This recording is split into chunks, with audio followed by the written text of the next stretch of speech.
capacidade de investimento do governo estadual é quase nula. A salvação da lavoura é a parceria do Estado com o Banco Mundial. São mais de 500 milhões de dólares que estão sendo aplicados em vários setores da sociedade. O programa Governo Cidadão, que já foi chamado de RN Sustentável, já executou 30% dos recursos. Meu convidado da semana é Wagner Araújo, secretário de Projetos Especiais do Governo. Ele é o coordenador do Governo Cidadão. O RN Sustentável, com recursos do Banco Mundial, mudou de nome. Agora se chama Governo Cidadão. A mudança de nomenclatura era necessária? Sim, por uma questão conceitual. Na nossa cultura, o conceito de sustentabilidade está muito relacionado à questão do meio ambiente, especificamente. E esse nome RN Sustentável remetia as pessoas sempre a esse conceito. Achava que o programa era um programa de política ambiental, quando na verdade ele nem é. Ele nem tem entre seus componentes a política ambiental. A questão do meio ambiente está relacionada a todas as ações, transversalmente, mas não chega a ser um eixo do programa. Então, havia uma necessidade de a gente ajustar esse conceito. Ainda mais agora que nós estamos entrando numa fase importante do programa de alta execução.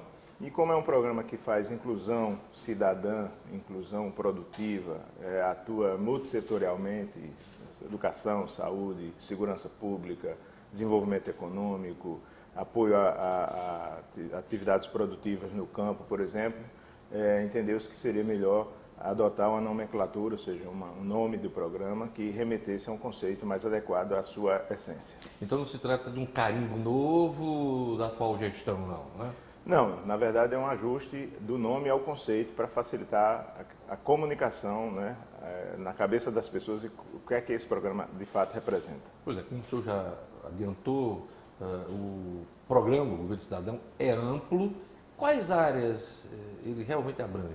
Ele é um programa multissetorial, né? O Banco Mundial ele tem programas, parcerias com governos, estados, municípios, às vezes com programas bem específicos, e tem também a parceria para programas multissetoriais, como é o nosso caso. Esse programa é o primeiro programa multissetorial do Banco Mundial aqui. Ele atua em 3 eixos: desenvolvimento econômico sustentável, melhoria dos serviços públicos, educação, saúde, segurança, e melhoria da gestão pública de uma forma mais Então, podemos considerá-lo como um programa piloto do Banco Mundial?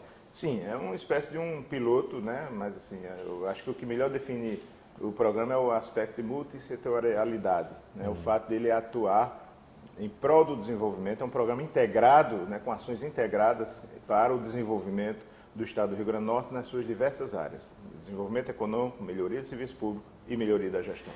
E em qual área dessas 3 que você elencou ele está funcionando melhor e como é que ele funciona, Wagner?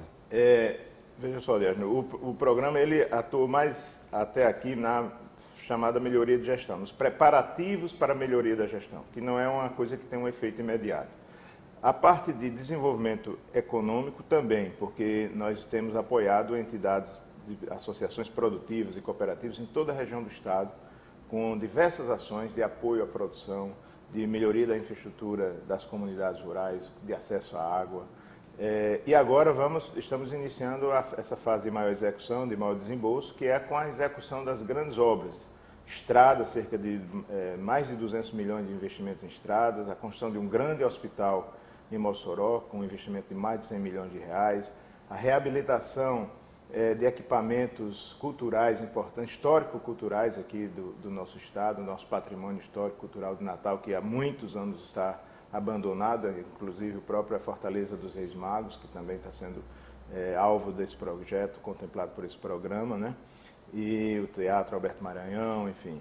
E também a recuperação e a reforma de hospitais, de 7 hospitais regionais. Na área de segurança, já que o banco não permite, que isso é um detalhe importante, o banco não permite atuar com a área repressora da segurança, só com a área preventiva. Nós estamos também fazendo um grande trabalho, tornando a estrutura de segurança do Rio Grande do Norte como uma das mais modernas do ponto de vista tecnológico, de aparato tecnológico do Brasil, com as centrais de vídeo monitoramento, com o CIOSP, com a digitalização de todo o sistema de comunicação, de rádio, qualificação, treinamento.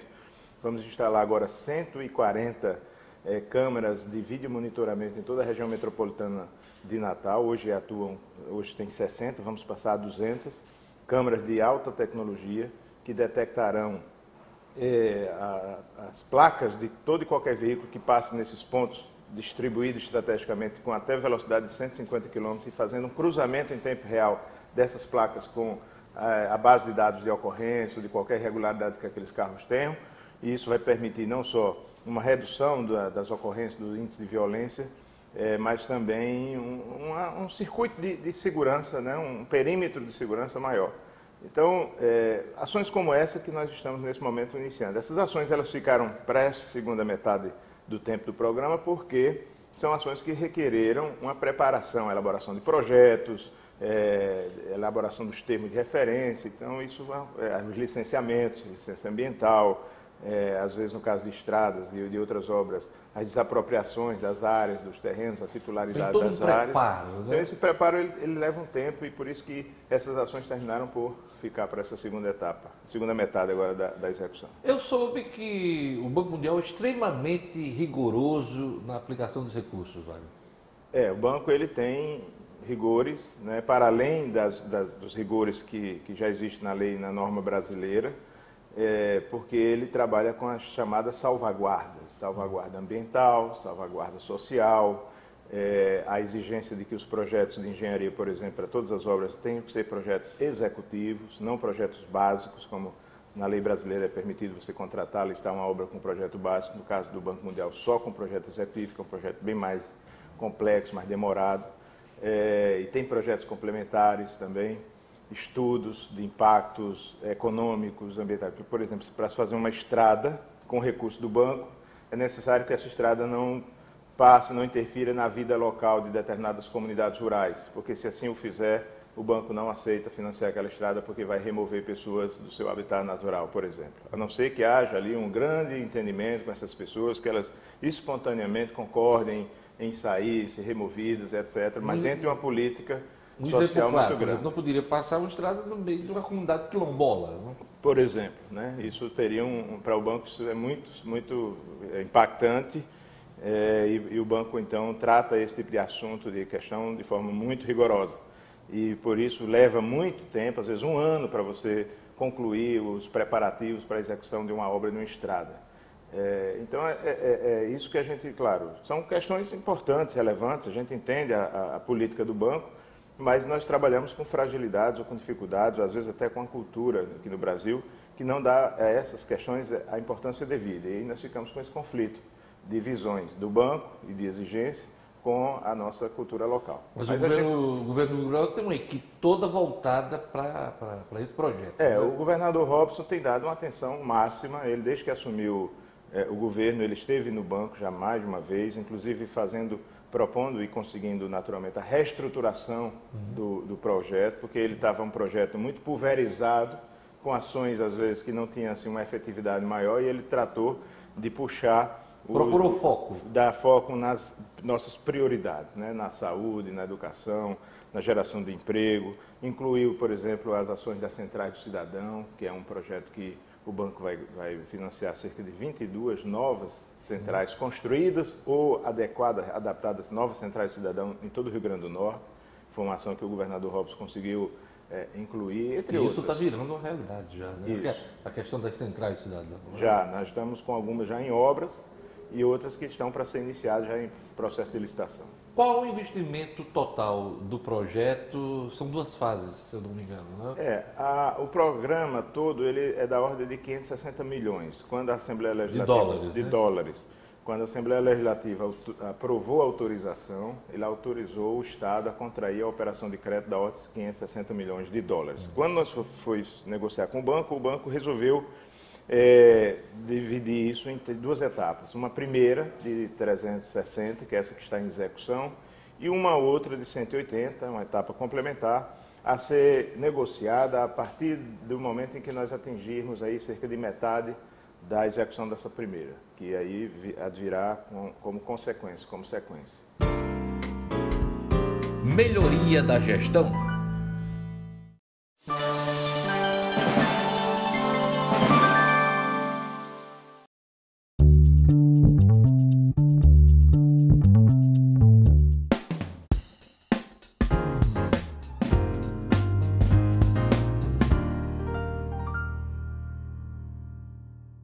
Secretário Wagner Araújo, a capacidade de investimento do Estado é quase nula.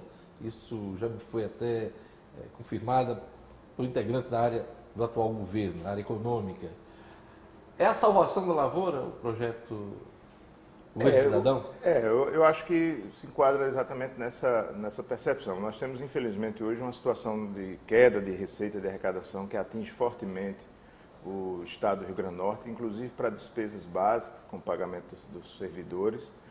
E esse programa, então, ele se tornou, portanto, a grande opção que o Estado tem, que o governador Robson tem, para realizar o seu programa de governo nessas diversas áreas. Tanto porque o recurso está disponível, tanto porque é um recurso volumoso, quanto porque é um recurso que atinge áreas as mais diversas, não é concentrado em uma ação, em um projeto específico, senão em diversos setores, inclusive os setores de maior prioridade, como da saúde, da educação e da segurança, né? Sem falar também nessas outras ações que têm importância econômica, geração de emprego de curto, médio e longo prazo, como a construção de estradas em regiões produtivas, né? Como esse estímulo à atividade turística com a reabilitação dos nossos, vamos dizer assim, patrimônio histórico-cultural, que vai fazer com que o turista que hoje fica em Natal de 3 a 4 dias possa ficar a semana inteira.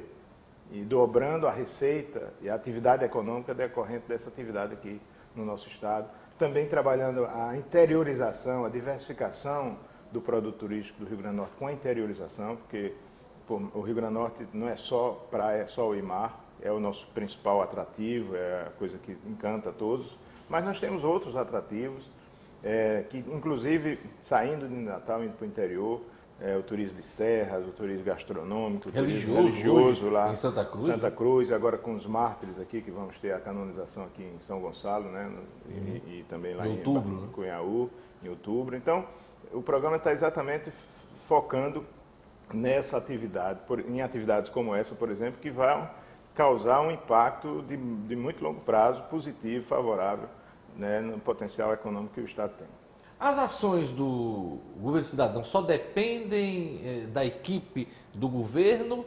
Como é que cada segmento pode se candidatar aos recursos do Banco Mundial, Wagner? Houve uma programação, um planejamento na fase de negociação e de contratação do empréstimo, onde foram definidos quais eram as ações e os setores que seriam contemplados. O banco exigiu que nós apresentássemos uma carta consulta, fazendo um diagnóstico da situação e da realidade do Estado, né? E esse é o eixo, é o norte do programa. Nós não podemos fugir muito disso aí. O que a gente tem feito, eventualmente, essa reestruturação que o governador Robson fez quando assumiu, por entender que, diante da situação de crise que estava atingindo o Estado, ele precisava ajustar a destinação dos recursos desse projeto para aquilo que tinha maior urgência, maior prioridade.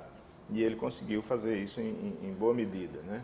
Mas nós, nesse momento, vamos iniciar a negociação para esta segunda etapa. Então, os setores, respondendo finalmente, os setores que tenham projetos que se enquadram dentro dessa filosofia de desenvolvimento integrado, sustentável do Rio Grande do Norte, estão nos procurando das diversas secretarias.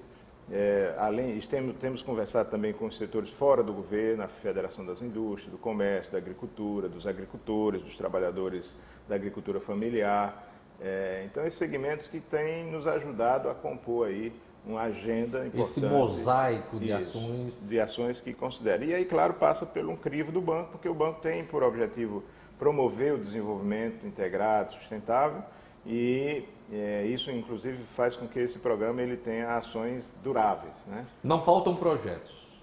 Não, projetos, ideias não faltam. Nós temos tido problema com projeto na palavra propriamente dita, que às vezes faz com que determinadas ações demorem muito, porque elas entram, são habilitadas, são incluídas no programa, mas faltava o projeto, no caso de obra, por exemplo, o projeto de engenharia, os estudos complementares, né?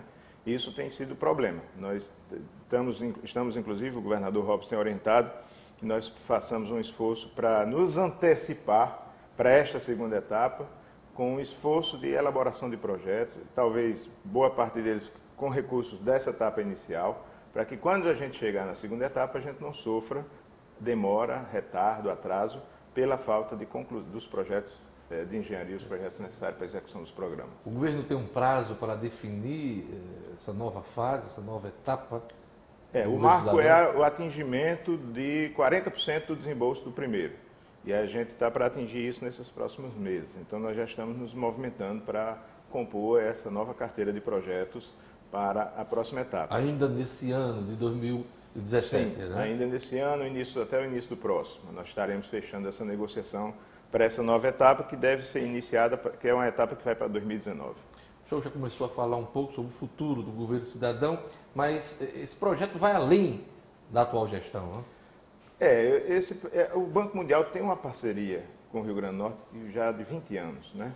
Teve alguns poucos governos que não tiveram apoio do banco, não tiveram recurso do banco por conta de um interstício, de um intervalo que houve entre a finalização de um programa e a negociação e o início de outro. Aí houve algum intervalo. Mas ao longo desses 20 anos... 2 décadas já. Ao longo desses 20 anos, o banco sempre atuou, ajudou o Rio Grande do Norte.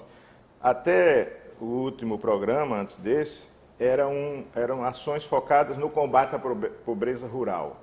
Este agora é o primeiro programa que é multissetorial, que vai muito além dessa ação específica de combate à pobreza rural, que também está contemplado nesse programa, mas não é só isso, é muito além disso. Como eu já mencionei, saúde, educação, segurança, estradas, barragens, apoio ao desenvolvimento turístico, cultura e por aí vai. De um modo geral, o Rio Grande do Norte está bem na foto no Banco Mundial? Tá, eu acho que o Rio Grande do Norte é um dos estados melhor contemplados com recursos do banco, né? O Ceará, Minas Gerais, Pernambuco, são outros estados que também têm tido um apoio, Piauí, tem tido uma presença forte no Banco Mundial. O banco elege como critério para ajudar os estados, basicamente, dois aspectos. Um é da necessidade, né? O fato de estarmos aqui em região empobrecida do Nordeste. O segundo é a potencialidade, porque ele vê que nós temos potencial. Nós temos, por um lado, pobreza, adversidades, sertão, nordestino, falta de chuva em 70% do nosso território, mas, por outro lado, riquezas, vocações naturais de grande relevância, como a turística, como agora as energias renováveis, a eólica, a solar, o petróleo. Então, o banco vê que nós temos, de um lado, a necessidade, de outro, a oportunidade, e ele vem para nos ajudar a ligar essas duas frentes. Se você, até pela sua experiência, tivesse de eleger uma vocação do estado do Rio Grande do Norte, qual você apontaria? Eu acho que a grande vocação do Rio Grande do Norte, para efeito de geração de emprego, é realmente a atividade turística. Nós já temos essa atividade bastante desenvolvida, mas ela ainda tem um espaço, uma fronteira gigante para crescer.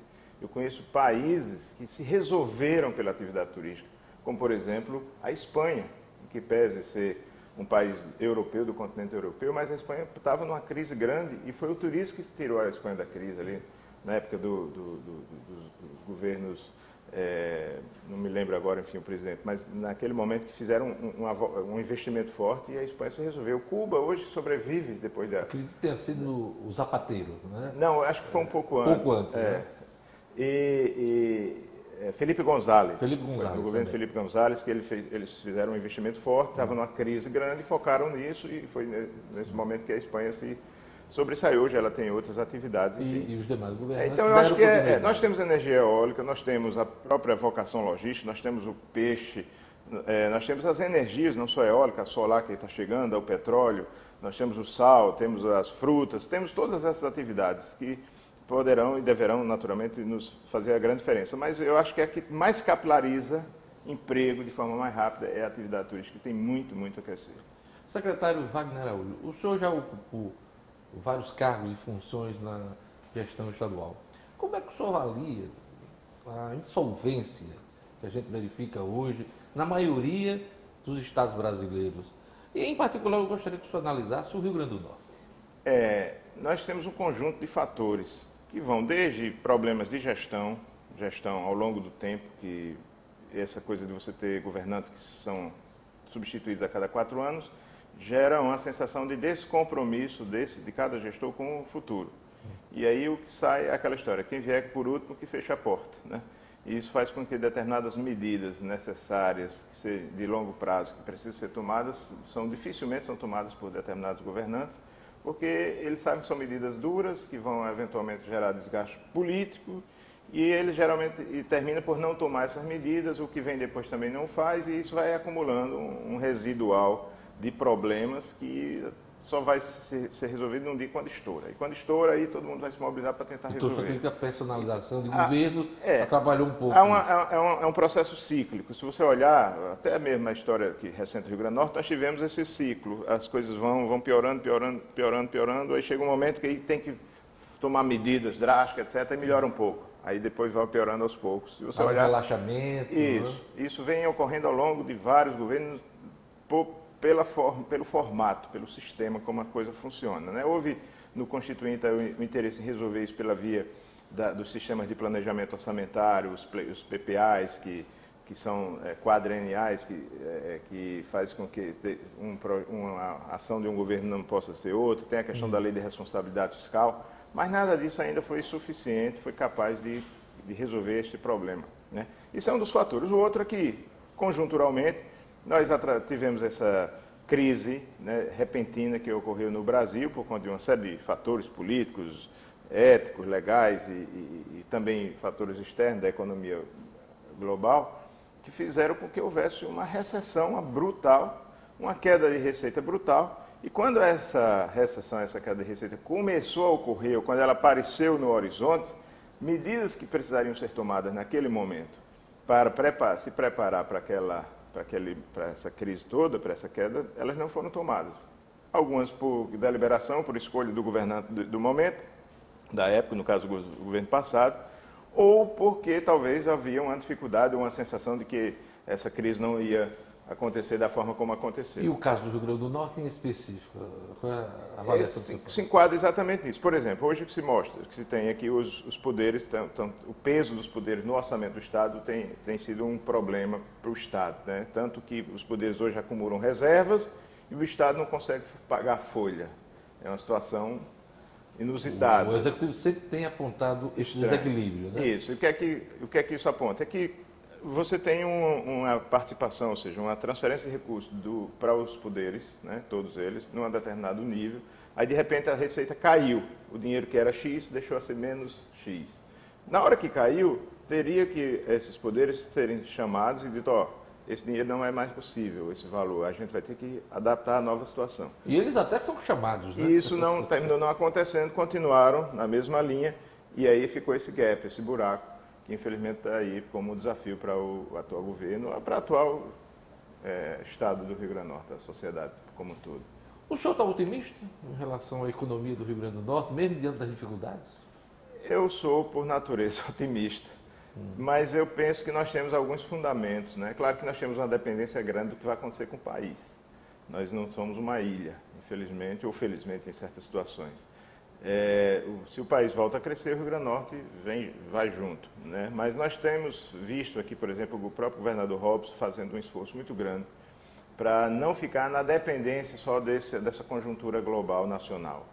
Que o Estado do Rio Grande do Norte possa começar a sair primeiro dessa crise, né? Se descolar disso tudo. Se descolar em alguns setores. Ele está fazendo investimentos e tomando medidas, por exemplo, na questão do turismo, que, como eu já disse, é uma atividade que capilariza emprego, que mexe com 50, 60 outros ramos da economia, que é uma coisa que é potencialmente forte no Rio Grande do Norte.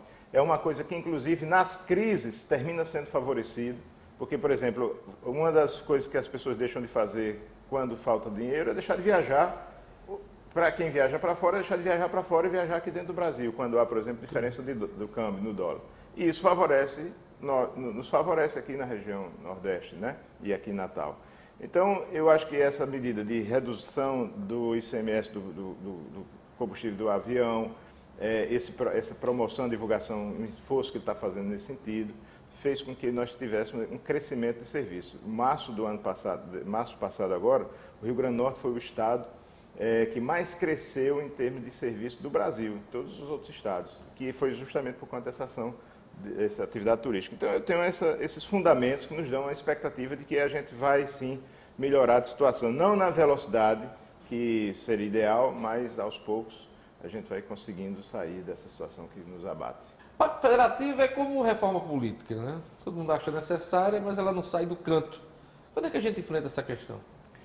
O Pacto Federativo entendido como uma divisão de receitas, do bolo de receitas tributárias públicas e das responsabilidades de saúde, educação, segurança entre União, Estados e municípios. Isso. Eu acho que essa seria a grande discussão, porque poderia trazer junto a questão, por exemplo, da reforma tributária, poderia trazer junto a questão da reforma até previdenciária, mas infelizmente isso é uma discussão, primeiro, difícil de ocorrer. Eu acho que teria que haver uma nova Constituição para poder você redesenhar esse pacto federativo, porque fazer ele da forma como se tem tentado, em que é necessário cada um ceder, é muito difícil. Ninguém sai do canto, né? É muito difícil. Secretário, muito obrigado pela entrevista e sucesso aí na execução do governo cidadão. Eu é que agradeço a oportunidade que você nos dá de conversar sobre isso e agradeço aos nossos telespectadores.